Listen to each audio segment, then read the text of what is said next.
කරුණාකර මහතා මුදල්ලා I ask question number 1, sir. මුදල්ලා ක්‍රම සම්පාදනය ඇමතුමා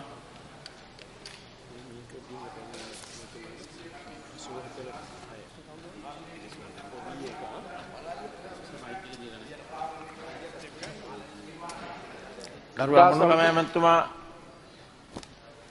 හරි මේවා ඔක්කොම මේ කියවන්නද සභාගත කරන්නද? ශ්‍රී ලංකා මහ බැංකුව 1950 අගෝස්තු 28 වෙනි දින ශ්‍රී ලංකා මහ බැංකුව ස්ථාපනය කරන ලදී. Then these what you are interested in. ශ්‍රී ලංකා මහ බැංකුවේ ලියාපදිංචිය ලබාගෙන ඇති කිසිදු මූල්‍ය ආයතනයක් 2005 සිට මේ දක්වා බංකොලොත් භාවයට පත්ව නැත. දෙක පැන නොනගී. Then what more do you want? Third one, I will one I will read out. Oh, right. ගෙවීම් පැහැරීමක් කිසිදු බලපත්‍රලාභී මුදල් සමාගමක් විසින් සිදු කර නැත. නමුත් ඇතැම් මුදල් සමාගම් පිළිබඳව ගනුදෙනුකරුවන්ගේ විශ්වාසය බිඳ වැටීම තුළ විශාල ගනුදෙනුකරුවන් පිරිසක් එකවර තැන්පතු මුදල් ඉල්ලා සිටීම නිසා ඇතැම් බලපත්‍රලාභී මුදල් සමාගම් ද්‍රවශීලතා අපහසුතාවයකට පත්විය. මෙලෙස ද්‍රවශීලතා අපහසුතාවයට පත් වූ සමාගම් විසින් ද්‍රවශීලතා අපහසුතාවයන් මගහරවා ගැනීම සඳහා පියවර ගණනාවක් ගන්නා ලදී. එනම් එවැනි සමාගම් කළමනාකරණය කිරීම සඳහා මහ බැංකුව විසින් කළමනාකරණ නියෝජිතයින් පත් කිරීම. දෙක තැන්පත්කරුවන්ගේ කැමැත්ත අනුව තැන්පතු වලින් කොටසක් ඡන්දය නැති සාමාන්‍ය කොටස් බවට පරිවර්තනය කරමින් ශේෂ පත්‍රය ප්‍රතිව්‍යුහගත කිරීම. තුන ප්‍රාග්ධන යෙදවීම සඳහා නව දේශීය හා විදේශීය ආයෝජකයන් සොයා ගැනීම තුලින් සමාගමට අවශ්‍ය ප්‍රාග්ධනය සපයා ගැනීම හා නව අධ්‍යක්ෂක මණ්ඩල පත් කිරීම. ඊළඟට කොටස් වෙළඳ පොලේ ලයිස්තු වී නැති සමාගම් වලට ශ්‍රී ලංකා මහ බැංකුව විසින් ලයිස්තුගත වීමට නියම කර ඇති අතර එමගින් නව කොටස් හිමියන්ගේ සහභාගීත්වයෙන් සමාගම් ප්‍රතිව්‍යුහකරණ කිරීම. ඒ අනුව සිය තැන්පතු කොටස් බවට පරිවර්තනය කරන ලද අයට කොටස් වෙළඳ පොලේ තම කොටස් විකිණීම මගින් සිය තැන්පතු මුදල් බවට පත් කර ගැනීමට හැකිය. ඊළඟට එවැනි සමාගම් වල මෙහෙයුම් වියදම් අඩු කිරීමක් නොගෙවූ ණය ආපසු අය කර ගැනීම දිරිමත් කිරීමත් මහ බැංකුවේ උපදෙස් මත සිදුවේ. Then you may be interested in 4. Name is Ajit Niwad Cabral. Now that you told me the name of a joker, then I have to ask some questions. Honourable Minister, thank you very much for giving your knowledge and answering the question. You mentioned that there is no companies that have gone bankrupt. Yeah. But that is rather strange because companies in the name of their finance and all of them have been, not that they went bankrupt, they were made to go bankrupt. And as a result, you have expropriated their assets that were in their companies, such as Fingaras and the tower that is just near Temple Trees, etc. But none of the depositors, all the faulties that have been who put monies into these companies have got a single cent. So where have these assets taken? The money is being utilized. Companies, already ownerships have even gone to people like Chairman Export Development Board, took 50% of a Silinco company. He was faulted by Supreme Court, etc. Where has the monies gone from these companies? To whom has it been paid? And you are saying that not a single company gone default. Now, what is stated here is that those companies registered with the central bank. Are you telling me not? Now, we are clearly told here, no financial institution registered in the Central Bank of Sri Lanka has gone bankrupt since 2005 to the present. Honourable Minister, මම කතා නැතුව ඔබතුමා අහන්නේ කරුණාකර මේක මම ප්‍රශ්නයක් අහන්නේ රටක් වෙනුවෙන් මොකෝ මෙතන ද ෆයිනෑන්ස් කම්පැනි රෙජිස්ටර් වෙලා තියෙන මේක නැහැයි කියනවනම් අද ලංකා නේෂන් කම්පැනි නමත් මාරු කරලා මෙතනට පාර්ලිමේන්තුව උත්තර දෙනව නැහැයි කියලා මේක පුදුම අසන්න උත්තරයක් නේ අර අහිංසක 10000 ඒකෙන් මම කියන්නේ 50ක් විතර මේ කමිට සුයිසයිඩ් මේ ඔක්කොම වෙලා තාම නැහැයි කියනවනම් මේක හරිම අපරාධයක්. මෙතන මෙන්න මෙහෙමයි තත්ත්වය. ඔබතුමාට මම පැහැදිලි කරන්න කැමතියි.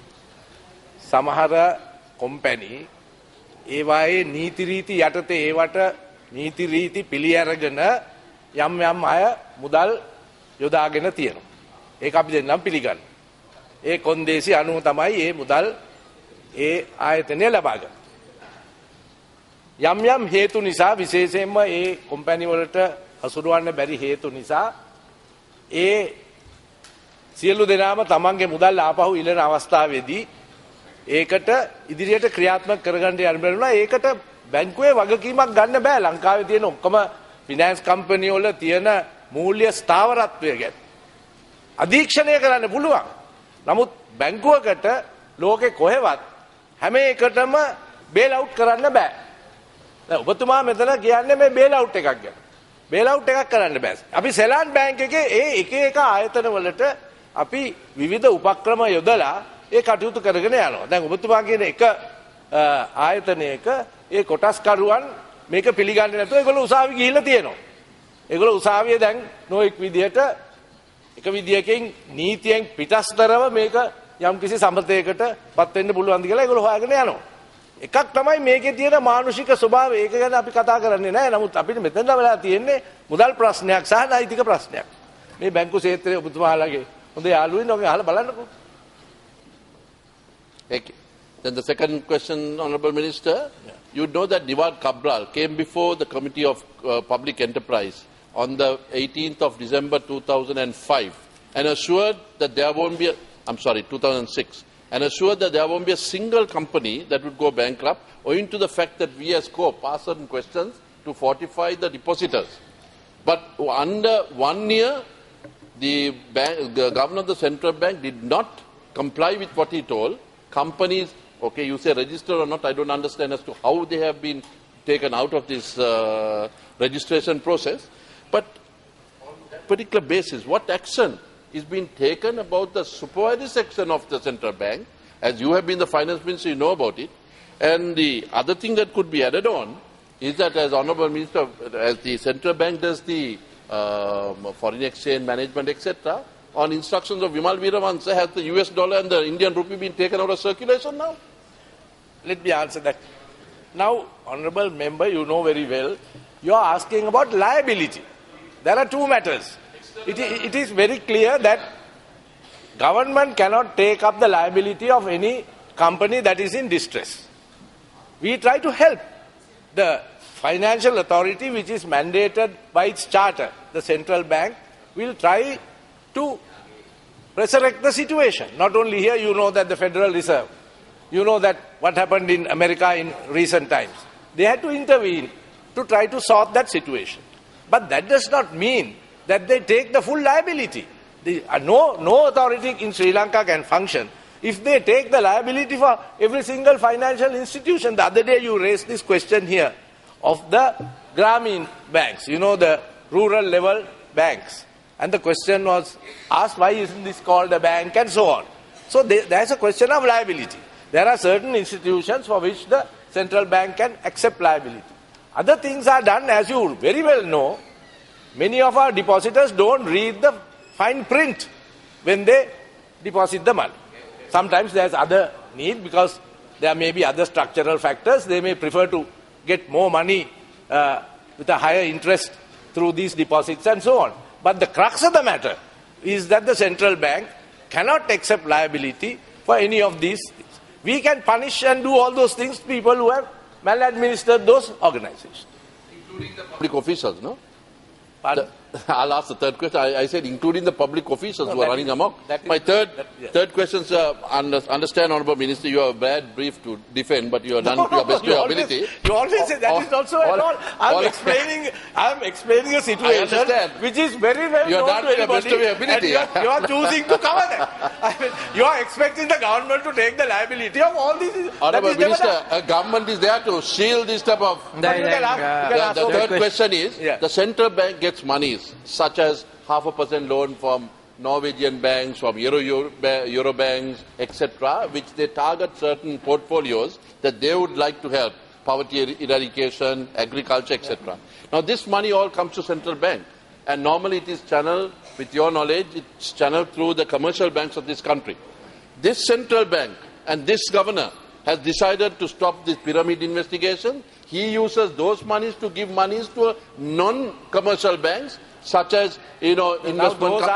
those are your opinions, which are I not am based posing the question. on this question. I am posing the question on behalf of the monetary institution in this country because the banks have told me. I can ask the non-personal answer. No, the just non-personal one side second. of your question. The question is the PFI, the companies that are involved in the financial institution, the commercial banks don't get this 0.5% loan. They give it to companies that is such as Taproban Investments, LOLCs, because of the connections that are there between governors, Ajit Devasurendras, people like that. And as a result, these commercial institutions are giving at 10-11% instead of the innocent people getting at 0.5%. I'll give you a Please full- ensure I'll that give this you- type of misuse Perhaps is you are- rectified. Perhaps you may not be aware, but I'd like to clarify the situation. Up till recently, all governments, including your government, negotiated with lending agencies and accepted those loans, and then for specific purposes like housing and maybe various other things, it is diverted or made operational through various banks. And in the process, it may be a good thing or bad thing. As administrative costs, they also added on, as you agree.